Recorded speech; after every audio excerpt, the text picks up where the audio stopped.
tu ne peux prendre aucune initiative si et seulement cela vient de lui. Quelqu'un comprend ça? Vous comprenez ça? C'est ça le secret de la réussite. Il n'y a pas 4 chemins. Il n'y a pas 1000 chemins. Je voudrais rassurer à une personne, dans ton mariage, dans tes études, dans tout ce que tu fais ici sur cette terre, des hommes, sache-le, nous avons soit de la vapeur ou soit de la pluie. Ceux-là qui bénéficient de la pluie sont ceux-là qui ont accepté la pluie, qui se sont laissés arroser. Alléluia. Amen.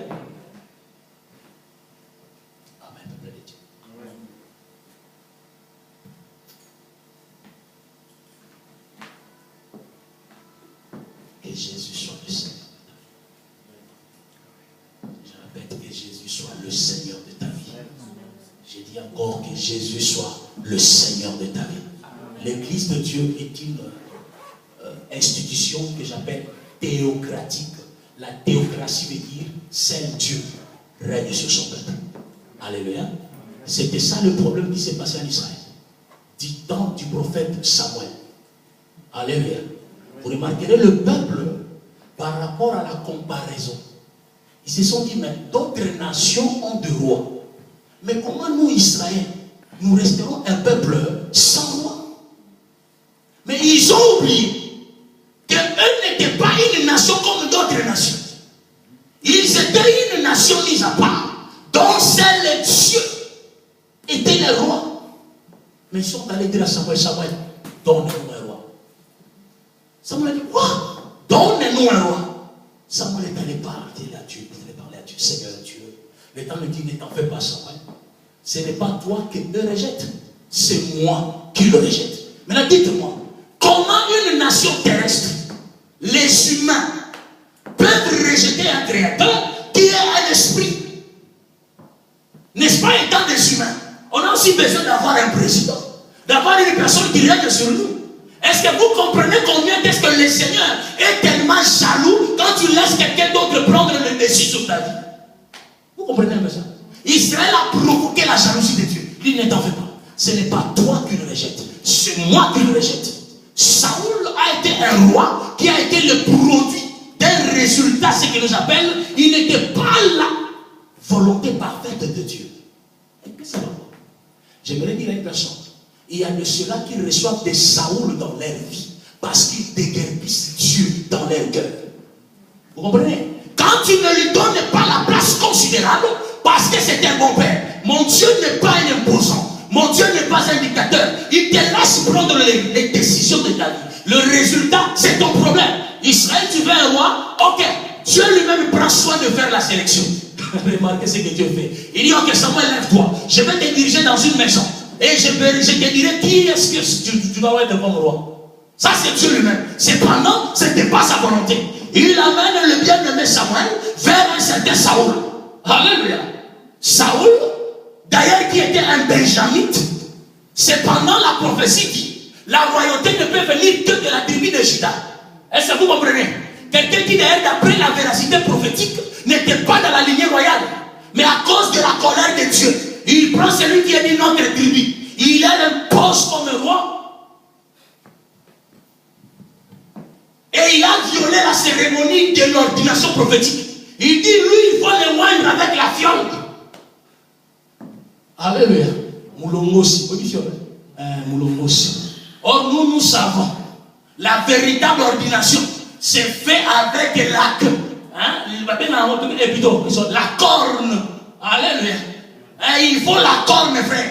Or, la corne, pour la trouver, il faut égorger le bélier. Alléluia. Je ne suis pas venu parler de la corne. Donc, vous remarquerez que Saoul, étant la réclamation d'un peuple, Dieu leur donne Saoul. Et Saoul a régné sur eux pour un temps. Il y a de cela au moment où nous parlons, ils sont sous le règne saoulique.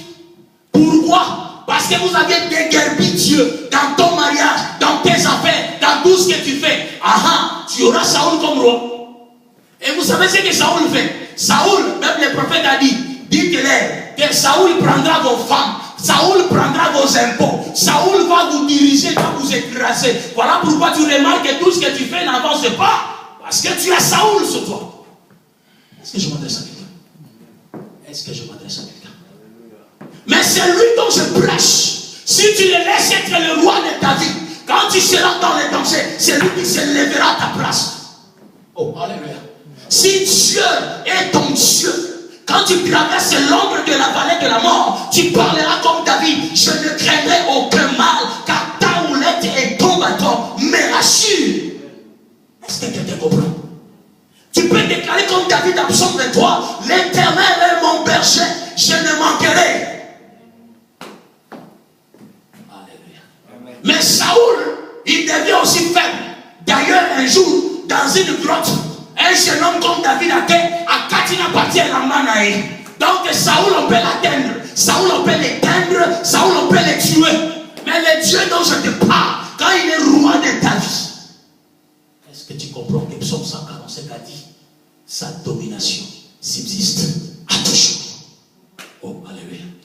Est-ce que je m'adresse à une personne? Est-ce que tu comprends l'impact du règne de Dieu dans ta vie? Est-ce que tu comprends cela? Ils peuvent tuer ce que tu as, mais parce que tu as un créateur, il peut le ressusciter.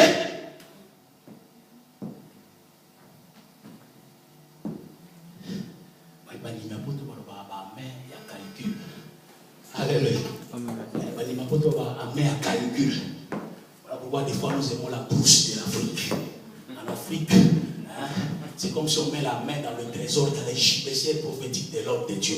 Parce que chaque homme de Dieu a une gibecière. Il faut aller demander à Jacob. Alléluia. Dans sa gibecière, il a 5 pierres. Je le crois. Il faut aussi poser la question à David. Mais pour mettre la main dans la gibecière de l'homme de Dieu, des fois il faut le pousser. Alléluia. Il y a calcul. Sois délivré de l'esprit climatique au nom de Jésus. Amen. Au nom de Jésus. Amen. Mais écoutez, si Dieu est ton Dieu, tu es libre dans sa maison. Dans sa maison, tout s'écrit roi. Parce que c'est lui qui règne comme roi. Oh, je vais vous parler de bénéfices du règne de Dieu le dimanche prochain. Oh, bien aimé, touchez-moi. Jésus n'avait pas dit ça au hasard. Quand vous priez, demandez le règne du Père. Oh oui, je suis en sécurité quand je suis sous le règne de Dieu. Aucune puissance ne peut m'arrêter, frère. J'ai le mandat royal. Écoutez, un citoyen américain ne peut pas se faire stopper n'importe comment. Parce que les États-Unis sont une grande puissance, frère. Belgique est perdue depuis 10 millions d'euros. Pour la réformation, pour l'année. Il y a des autorités, des autorités. Alléluia. Frère, une seule personne, Obama. Il faut voir les hélicos, des avions. Dans la délégation, nous devons mettre ça dans les bouquets et le marché. Mais aussi, mais quand il y a attaqué mes frères, tout le monde nous confie au comprendre que on les l'a pété. Alléluia. Mais cet homme mourra un jour. Je dis, il mourra un jour. Il deviendra le passé. Mais celui dont je te prêche, il est mort. Mais le 3e jour, les tombeaux a reconnu, je ne peux pas garder un roi. Est-ce que je peux prêcher à une personne? Amen. Ramenez-moi en Afrique, s'il vous plaît. Alléluia. Est-ce que quelqu'un comprend ces choses? On l'a amené devant un certain Hérode. Et on lui pose la question, es-tu le roi des Juifs? Il le regarde, dit, tu l'as dit. Et on a dit, non, enlevez-moi cet homme devant moi. Il ne comprenait pas. C'était un roi. Qui est ce bébé qui peut bouleverser tout un royaume? À la naissance de Jésus, remarquez les rois mages. Ils sont allés les chercher dans le palais royal. C'était des prophètes. Ils ont compris que c'était un roi.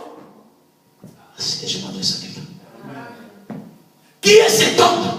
Dès les jours de sa naissance, les étoiles ont marché. Sa vie a commencé par l'apparition d'une étoile. Et cette étoile marchait. Cette étoile était un prophète. Il disait à la terre, prosternez-vous, car le roi est venu. Je m'adresse à quelqu'un. Jésus. Devant les souverains sacrificateurs caïfs. Vous savez, en Israël, les souverains sacrificateurs n'étaient pas n'importe qui, frère. C'était pas n'importe qui. C'était des autorités religieuses de très très haute dignité. Alléluia. Mais la Bible déclare les jours qu'on a porté Jésus. J'aimerais te dire en passant. Bon, beaucoup de gens célèbrent la Pâque pendant le mois d'avril. Je ne suis pas venu parler de ces choses. Alléluia. Nous savons que nous avons notre Pâque de Jésus. Alléluia. Mais vous remarquerez, je vais clôturer.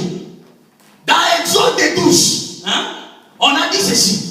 l'Éternel dira à Israël, ce mois-ci serait pour vous, non pas pour d'autres nations, rien que pour vous. Les premiers de mois. Hein? Alléluia. Il change le calendrier. Il dit ce mois-ci serait pour vous les premiers de mois. Cependant, c'était le mois de Nissan, qu'on appelle aujourd'hui entre avril et mars, n'est-ce pas? Mais remarquez, dit ceci, vous prendrez un agneau. La même demande, mais c'est ça. Vous prendrez un agneau pour chaque maison. Cet agneau serait sans défaut, âgé d'1 année. J'ai dit à une personne, l'âge de l'agneau est d'1 année. Il dit, oh, mais de quoi tu parles? Il me dit, frère, tu ne lis pas les Écritures. Parce que lui-même a dit, je suis venu proclamer 1 année de grâce. Alléluia. Je m'adresse à une personne. Écoutez, frère bien-aimé. Parce que ils sont calendriers, même si on a des calendriers 1 année. Écoutez, il dit, chaque maison prendra un agneau sans défaut, mâle, âgé d'1 année. Mais il dit ceci, vous le prendrez le 10e jour de ce mois, mais vous allez les conserver, n'est-ce pas? Vous allez l'observer pendant au moins 4 jours. Il sera égorgé le 14e jour entre les 2 soirs, n'est-ce pas? Mais écoutez, frère, pourquoi on ne l'a pas égorgé le 10e jour? Parce qu'on devait l'observer. Quand à ceux qui venaient ça, pire. Tu vas à sans de faux. Voilà pourquoi vous remarquerez Jésus. Il devait aussi être observé par 4 types d'autorités israélites. C'était ça l'explication de ces 4 jours d'observation. Bah, mais devant les scribes et les anciens évangéliques, etc. Bah, mais devant les principaux sacrificateurs. Bah, mais alléluia. Devant Ponce Pilate. Et puis même comme il n'est pas Hérode. Mais ce qu'on a dans la chambre d'un sacrificateur, où il y avait un souverain sacrificateur, du nom de Caïphe. On amène Jésus. Quand le souverain sacrificateur l'a regardé, il dit, tu es toi le roi de Dieu. La réponse de Jésus était scandaleuse pour lui. Qu'est-ce qu'elle lui dit? Il a déchiré. Hein? Papa, c'était sacrilège. Souverain sacrificateur a pas sur la vie du manaïe, mais c'est terrible. Cela voulait dire, les souverains sacrificateurs, les jours où il déchirait son vêtement, il a voulu dire indirectement, j'ai rencontré un souverain sacrificateur dont son autorité est supérieure à moi, je ne peux plus fonctionner, j'ai démissionné de ma fonction. Est-ce que je m'adresse à l'échange? C'était l'échange, frère. Il dit, ici s'arrête la fonction de mon souverain sacrificateur. Parce que Hébreu dit, Jésus est le véritable souverain sacrificateur qui est entré une seule fois dans le tabernacle céleste avec son propre sang. Et il nous a tous rachetés. Je voulais dire simplement, devant Jésus, le roi des rois, tout genou fléchi. Qui que tu sois, ô souverain sacrificateur à la manière des hommes, on passe au la et la manayo. Nous avons déclaré que le règne de Dieu est pas sur la vie là-bas. Il y a pas tellement de choses à pour moi. Pas tellement de régner sur ta vie. Quand Jésus vient avec son royaume et sa royauté, frère, il y a l'échange. Il y a de ceux-là qui démissionnent. Alléluia. Amen. Alléluia. Que le Seigneur vous bénisse. Je disais que le Seigneur vous bénisse. Non, je disais que le Seigneur vous bénisse. Amen. Que celui qui est sous le règne de Dieu acclame très très fort le Seigneur. Gloire soit rendue à notre Dieu. Gloire soit rendue à notre Dieu. Ce n'est pas ton gouvernement qui va assurer ta sûreté sur terre. Ce n'est pas ton père qui peut assurer ta vie. Mais si tu es sous l'autorité de notre Dieu, si tu es sous l'autorité de ce Créateur que je t'ai présenté cette soirée, bien aimé dans le Seigneur, tu marcheras tête haute. Même si on peut t'arracher la chair, même si on peut te tuer, on peut arracher tout ce que tu as. Mais laissez-moi te dire, on ne peut pas t'arracher l'appartenance à ce royaume. Ils ont arraché à Joseph la tunique de plusieurs couleurs. Ils ont arraché cela. Ils l'ont mêlé avec le sang. Ils l'ont présenté devant leur père Jacob. Ils ont dit l'histoire déjà de Joseph s'est arrêtée ici. Mais ils ont oublié que celui qui a fait songer à Joseph n'était pas un roi de ce monde. Il a amené Joseph vers le trône d'un pays étranger. J'aime Jésus. Pendant que nous avons chanté, je voudrais que tu dises merci à Dieu par rapport à ce que tu viens d'entendre. Dis Seigneur, je t'ai être le Seigneur de ma vie. Prends la première place.